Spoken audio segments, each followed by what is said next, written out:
Welcome back to Up the Villa predicted lineup time. If you are new to our channel, make sure you are subscribing, smash a like. Let's have 1,000 likes on this one. Let's go for 1,000 and share your thoughts in the comment section down below. And he got drafted in pre-season. He's been drafted in for the debrief, and now he's drafted in for the predicted lineup. So I don't know whether that's the viewers want you on or I'm just going full tilt with you. But yeah, so Earl, AVFCscout, how you doing, mate? Yeah, buzzing. Happy to be back on, and looking forward to the Villa football back this weekend. It's only a week off and I'm missing it already. Yeah, it's feels like it's been a long one since we last played, but you've been buying some tickets. You're going to Bayern Munich, so you've got something to look forward to as well. So how are you feeling just generally about this sort of like next phase in our season? Yeah, I mean, it's still early days, isn't it? It's still growing into the season, but it's all coming, well, going to come thick and fast now. Midweek games, weekend games. It's what you want, isn't it? That's what we're all signed up for. It is. It's why we're here. Right, so what we're going to do is exactly what we normally do. We're going to go in depth on Everton. How do they play? What are they doing? What are they doing very, very bad? I remember when I was doing a bit of research into this, I was like, I'm going to analyse Everton's goals. And you were like, yeah, they've conceded a lot. And I have actually picked out a major flaw which Villa and one particular player should be able to just absolutely tear through and exploit. But we're going to have a look at how they play. We've got some really good graphics. So we'll kick it off with Earl then. So you've made us these graphics. And this one, I love this one. So talk to me about this one. A lot of you will be looking at it thinking that it just looks like a passing network. But there's more to it than that.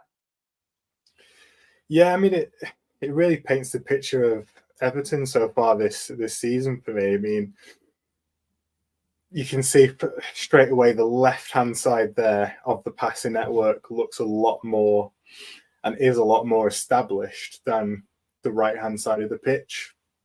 You got a lot of links there between Michael Keane, who's number 5, and then Mikolenko, the left back, 19. Dwight McNeil, number 7, and Idrissa Gana Gueye as well. So they've got kind of the left-hand side of the pitch set up and established. They have been having, quite a lot of issues on the right side of the pitch, right back especially. Not had much kind of stability in that position probably for a while now at Everton, to be honest. I think it was Ashley Young started the first game against Brighton for them. Ended up getting sent off, didn't he? And then they've been struggling for injuries. Patterson and Coleman have been injured for them. And I think in the second game, it was actually an under-21 player who filled in. And then it was Coleman in the third game. So they've had a different right back every game. And then again, I think Coleman got injured, didn't he, playing for Ireland over the international break. So probably going to be Ashley Young. I've got Coleman in the graphics and made this before that game, but probably going to be Ashley Young this weekend, isn't it? Yeah. So yeah, he did get injured, didn't he? And then I think there's talk of, is there an O'Brien that they've got, a young lad that might come in and might step in? So yeah, I think this is important to note as well. That this is over the last 3 games as well. So this sort of like passing network shows what they've been doing pretty much all season. And it's quite interesting to look at as well, because it does paint the picture of how they play. You can see Pickford, when he just winds that boot up and absolutely launches it.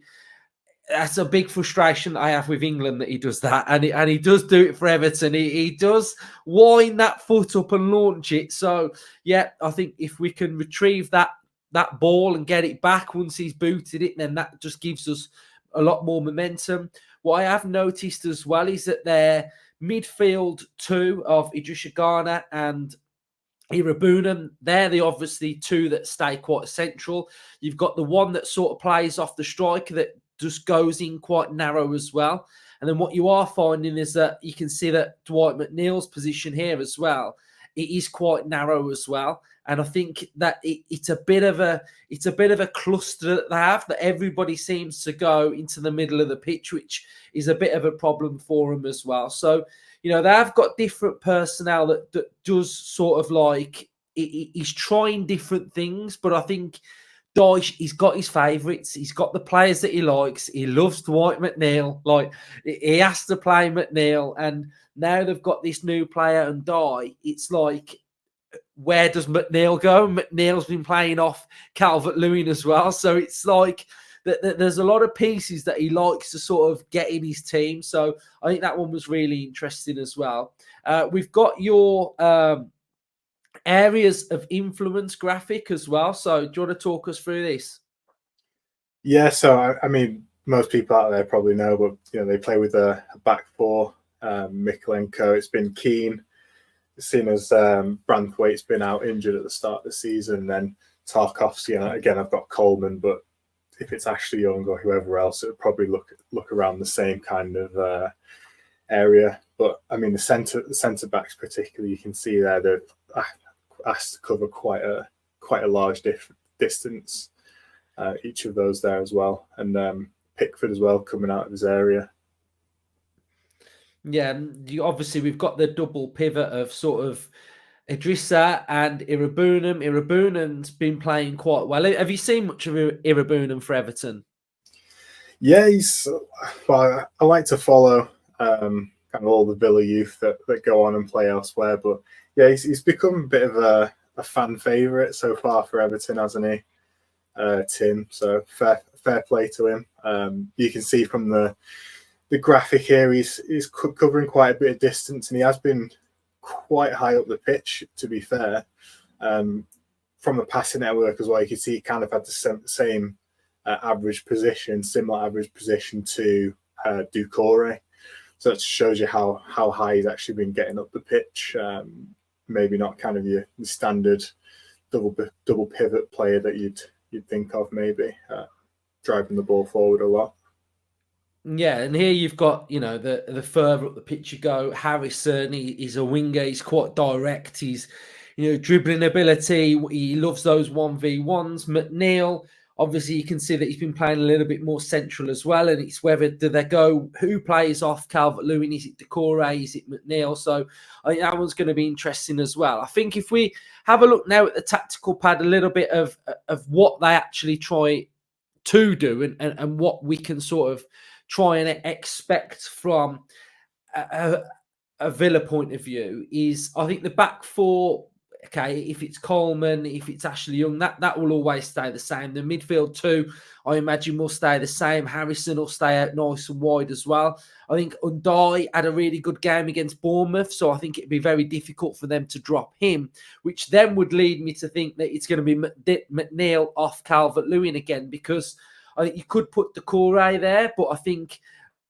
Dyche likes McNeil, so I think he's probably going to go in there, or if they switch it around a little bit. But I think their main thing that they want to do is they love the overloads. They want to get the ball out wide. They want to get the crosses into the box.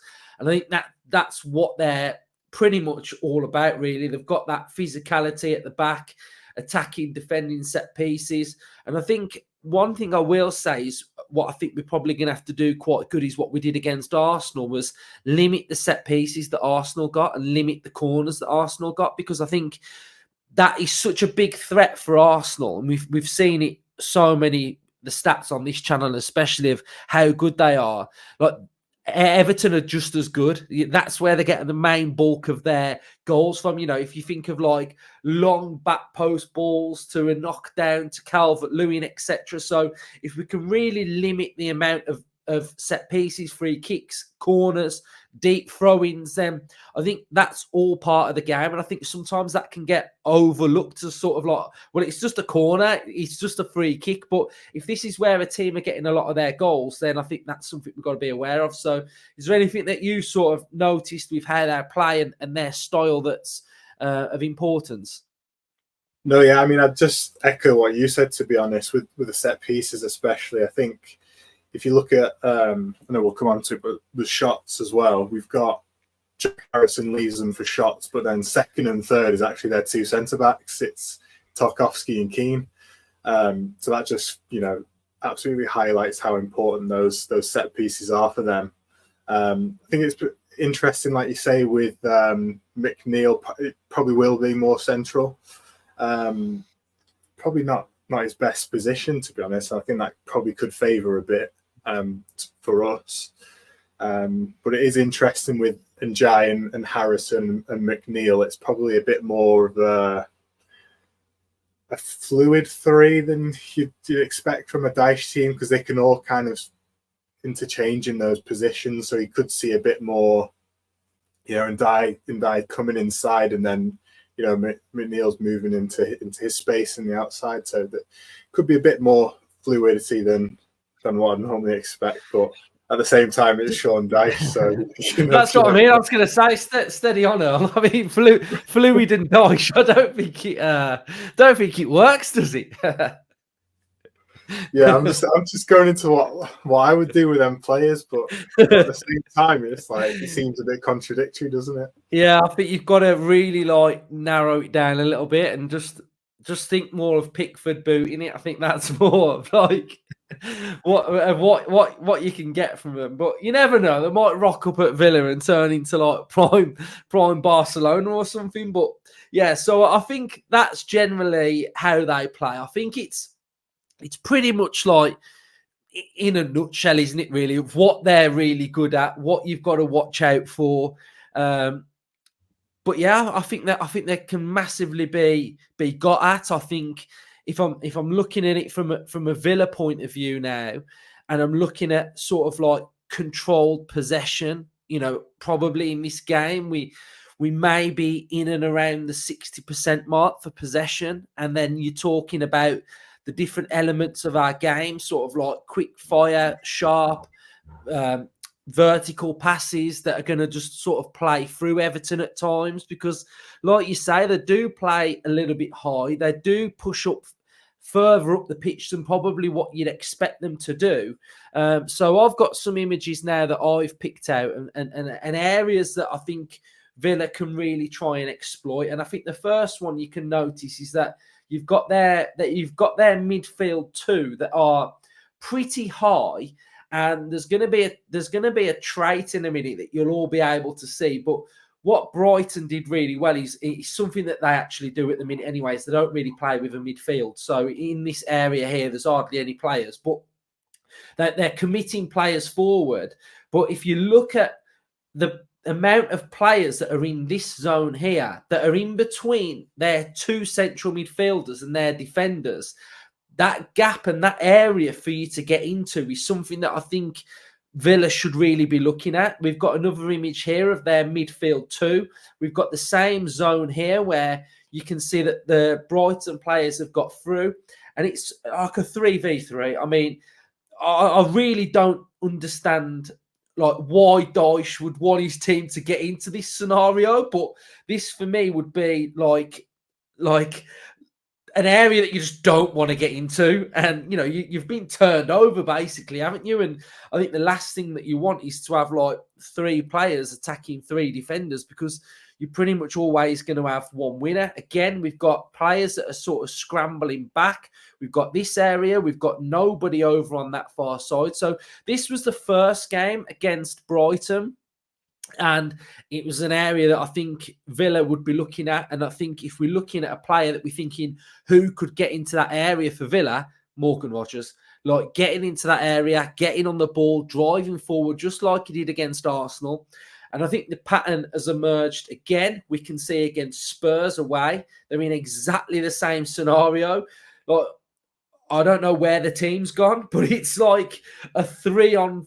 Well, can you take him out? So it's a 3-on-3 maybe. So we've got a player now. I think it might be. Is it Van der Ven just driving from defence? Yeah. So yeah, so he's just like driving through. He's got an option with Son. He's got an option here. Does this player come out? And it is a real big mess. But this pattern is just a reoccurring theme, and I think for Villa, that area has got to be something that we can really turn them over. So I'll ask you, Earl, why do you think they're getting into that position? I think, well, they've played 2 games at home. I think the Everton fans demand a very attacking style of play at Goodison Park, and that's definitely played into it. I think they've been all right in them home games, attacking intent, but then, like you say, they've been done on the counter. Away at Spurs, you wouldn't expect them to be playing that high, but I mean, Spurs got a goal or 2, and then I mean they're kind of chasing the game from there. Do I think they'll come to Villa Park and be that open? Probably not, to be honest. I mean, they've conceded 10 goals in 3 games, so they've got to change something, haven't they? They've had a week off to work on it, and I think the main objective for them coming to Villa Park would be, try not to concede 3+ goals again.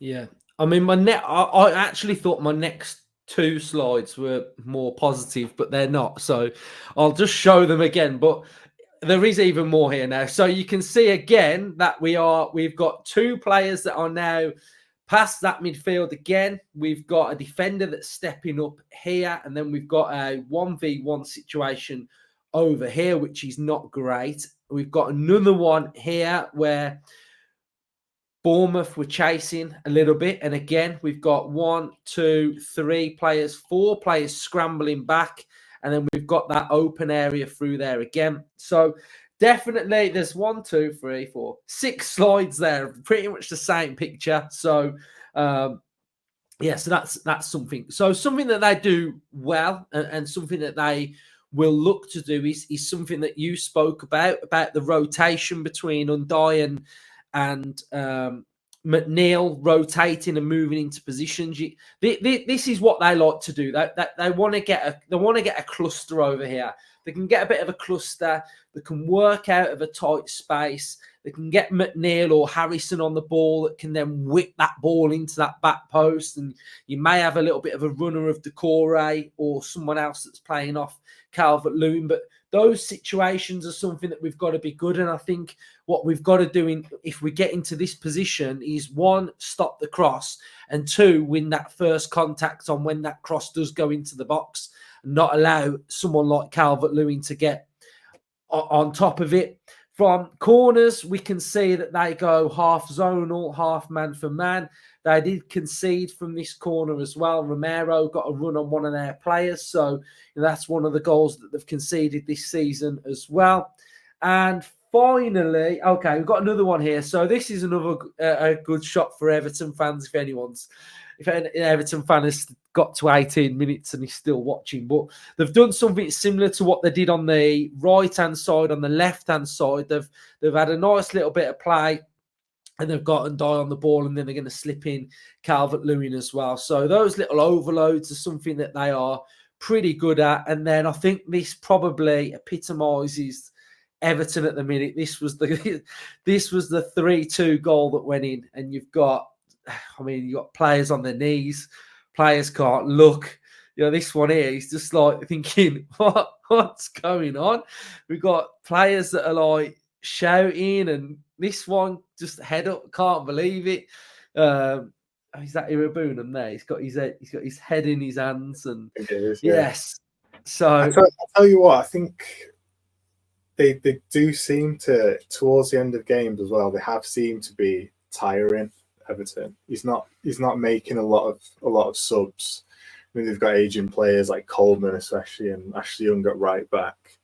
But even at the end of that game, the Bournemouth game, I think Tim Irabunum looked out on his feet, and Michalenko and whoever else. I thought quite a lot of their players are looking quite fatigued towards the end of the game. So I think that's something that we've got. If we are getting into the latter stages, we've got, we have got the players to come in off the bench that we've seen that can change games running at tired legs. So yeah, I think if we are getting to those last stages of the game, I think we've still got more to go. Whereas Everton, I'm not 100% sold on that.